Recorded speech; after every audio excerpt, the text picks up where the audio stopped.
Another week, another defeat for the Gunners. In Saturday's late kickoff, Arsenal succumbed to a 21 defeat at Vicarage Road. A 92 ND-minute winner from Tom Cleverley controversially gave all 3 points to Watford.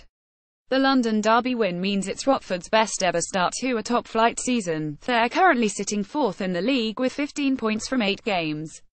However, for Arsene Wenger's men, they're left in disappointing 6th place, staring down potentially the worst season in history. So, what on earth is wrong with Arsenal at the moment? Arsenal has now lost 3 out of 8 league games this season.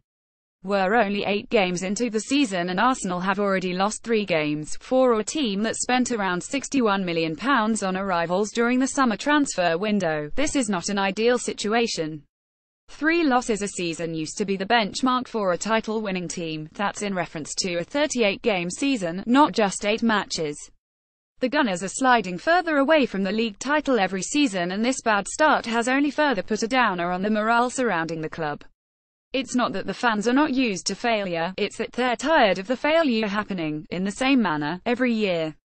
Season on season, adding to the misery and joy to opposing fans that is viewed on the likes of Arsenal Fan TV, FAM. Every season, Arsenal start in a mediocre fashion, they have a bad Christmas and then go on a winning streak from March onwards.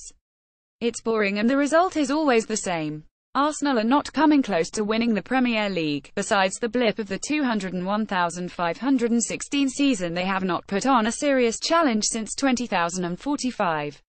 This season Arsenal has started their capitulation much earlier than normal. When playing against Watford, the players looked like a team who had already given up on the challenge. Watford had 7 shots from inside box versus Arsenal. Their passing was wayward, their movement was lethargic and their effort was minimal. They displayed all the hallmarks of a team void of confidence and belief. Deeney's bullish remarks about the club's lack of cojones only further reiterated the severity of Arsenal's current state. If Arsene had gone all out in the transfer window like he promised to, it's a guarantee we wouldn't be here. Spending £47 million on a striker and signing a left-back on a free only solved half of Arsenal's problems. The signings weren't enough for Arsenal to close the ever-increasing gap between themselves and top 4. In addition to those 2 transfers, the Gunners needed a creative central midfielder, a young goalkeeper and competent centre-back. Instead, Wenger relied on the same crop of players that let him down the previous season. Injuries and fatigue to key players haven't helped, but a club of Arsenal's stature should not be using such excuses. Against Watford, Arsenal was without Alexis Sanchez, Aaron Ramsey and Shkodran Mustafi, but they still had enough quality on the pitch to supplement the loss. A few weeks ago, I alluded that Arsenal could still be in the title race, words that will no doubt haunt me for a long time. It only gets worse when you look at Arsenal's upcoming fixtures. Everton H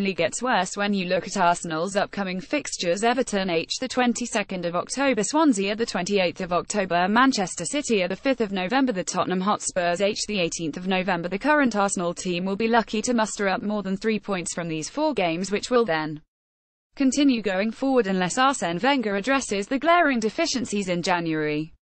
With more losses, this could see Arsenal finish outside the top 6.